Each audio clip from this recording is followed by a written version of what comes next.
सुबह के 4 बजे थे। अंधेरा अभी पूरी तरह छाया हुआ था। पहाड़ों के बीच बसे छोटे से गांव बिरसाना में ठंडी हवा चल रही थी। चारों तरफ सन्नाटा था। बस कहीं कहीं झरनों की हल्की आवाज़ और पत्तों की सरसराहट सुनाई दे रही थी। इसी गांव में रहता था रामू, एक साधारण लेकिन बेहद।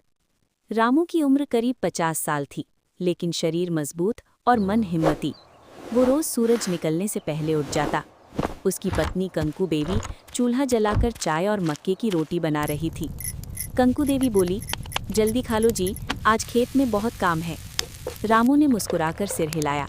हाँ, आज मक्का बोना है, देर हुई तो बारिश पकड़ लेगी। खाना खाकर रामू कंधे पर कुदाल और पीठ पर बीजों की टोकरी बांधकर निकल पड़ा। उसका खेत गांव से लगभग 3 किलोमीटर ऊपर पहाड़ पर था। रास्ता आसान नहीं था।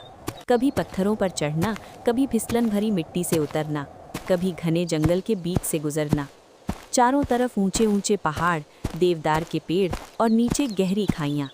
हल्की सी गलती और जान पर बनाए। लेकिन रामू इन रास्तों का आदी था। वो बचपन से इन्हीं पहाड़ों में पला बढ़ा था। खेत और मेहनत। खेत पहुंचते ही रामू ने मिट्टी को हाथ से छुआ और आंखें बंद कर ली। मन ही मन बोला, हे धरती माता, इस बार भी हमारी लाज रखना। फिर वो काम में जुट गया। कुदाल से मिट्टी पलटना, पत्थर हटाना, बीज बोना और ऊपर से हल्की मिट्टी डालना। धूप धीरे धीरे तेज होने लगी।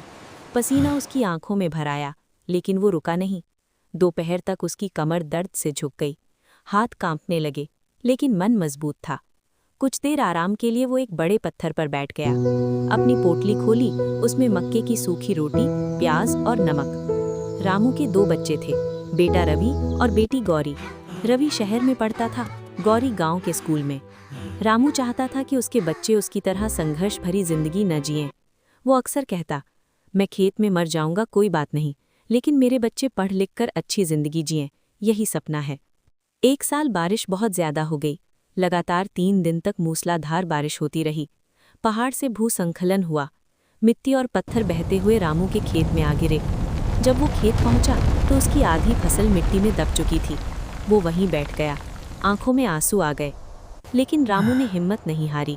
बोला, पहाड़ टूट सकते हैं, लेकिन किसान नहीं टूटता। अगले दिन से रामू फिर मेहनत में लग गया।